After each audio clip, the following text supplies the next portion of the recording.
હાલોલ ખાતે આજે વિશ્વ હિન્દુ પરિષદ અને બજરંગ દળ દ્વારા બાંગ્લાદેશમાં હિન્દુઓ પર થઈ રહેલા અત્યાચારના આક્ષેપોને લઈને ઉગ્ર વિરોધ પ્રદર્શન યોજાયું હતું।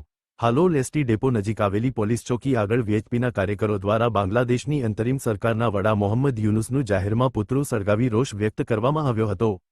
વિરોધ દરમિયાન કાર્યકરોનો આક્ષેપ હતો કે બાંગ્લાદેશમાં છેલ્લા કેટલાક સમયથી ઊભી થયેલી રાજકીય અસ્થિરતાના પગલે ત્યાં હિન્દુ સમુદાયને ઇરાદાપૂર્વક સુરક્ષા આપવામાં આવી રહી નથી।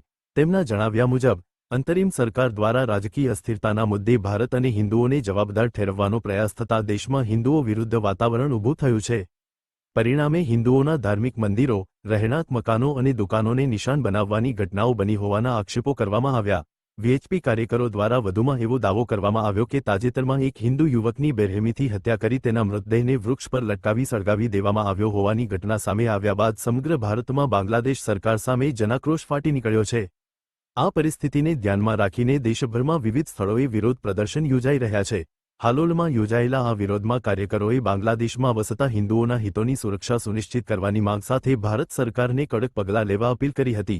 સાથે જ ભારતમાં ગેરકાયદે રીતે વસતા બાંગ્લાદેશી અને રોહિંગ્યા શરણાર્થીઓને દેશનિકાલ કરવાની માંગ પણ ઉઠાવવામાં આવી હતી।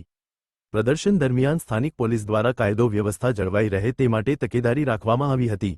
સમગ્ર વિરોધ શાંતિપૂર્ણ રીતે પૂર્ણ થયો હોવાનું જાણવા મળ્યું છે। બાંગ્લાદેશમાં જે સત્તા પરિવર્તન થયા પછી જે ઇરાદાપૂર્વક ત્યાંના ઇસ્લામિક ધર્મના લોકોએ જે હિન્દુઓ પર અત્યાચાર ગુજાર્યા છે, એમના ધર્મસ્થળો પર જે હુમલા કર્યા છે અને એ જ ઘટનાના અનુસંધાને ત્યાં એક હિન્દુ યુવકને બર્બરતાપૂર્વક જે એને જીવતો સળગાવી દેવામાં આવ્યો છે।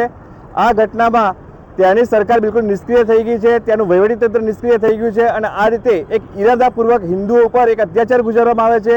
આ ઘટનાને વિશ્વ હિન્દુ પરિષદ સખત શબ્દોમાં વખોડે છે અને એના વિરોધના અનુસંધાને આજે પ્રખંડના તમામ કાર્યકર્તાઓ ભેગા થઈ અને પુતળા દહન કર્યું છે અને સરકારના માંગણી કરી છે કે જે બાંગ્લાદેશમાં હિન્દુઓ રહે છે એમનું રક્ષણ કરવામાં આવે, એમને સુરક્ષા પૂરી પાડવામાં આવે। આ જ હેતુસર અમે સૌ ભેગા થયા છીએ। વિશ્વ હિન્દુ પરિષદ હાલોલ પ્રખંડની સમગ્ર ટીમ આજે ઉપસ્થિત છે। બાંગ્લાદેશની અંદર જે હિન્દુ યુવક હતો દીપુ, એને જે બેરહેમીપૂર્વક મારીને જે સળગાવી દેવાની જે ઘટના છે તેના વિશે આપણે સૌ જાણીએ છીએ। પાછલા કેટલાક દિવસોથી એ મુદ્દો આખો ચર્ચામાં રહ્યો છે। ત્યારે ત્યાંની જે સરકાર છે તેના દ્વારા જે હિન્દુઓ છે એ જે બેરહેમીપૂર્વક જે હિન્દુઓના જે ધાર્મિક સ્થાનો છે તે સહિત જે હિન્દુ લોકો છે તેની પર પણ જે અત્યાચારો ગુજારવામાં આવી રહ્યા છે એ બાબતે ત્યાંની જે સરકાર છે મોહમ્મદ યુનુસની તેની સાથે હિન્દુઓની જે સુરક્ષા છે તે સુનિશ્ચિત કરવાની વાત આવે છે ત્યારે ત્યાંની ક્યાંક ને ક્યાંક એ સરકારે હાથ અદ્ધર કર્યા છે।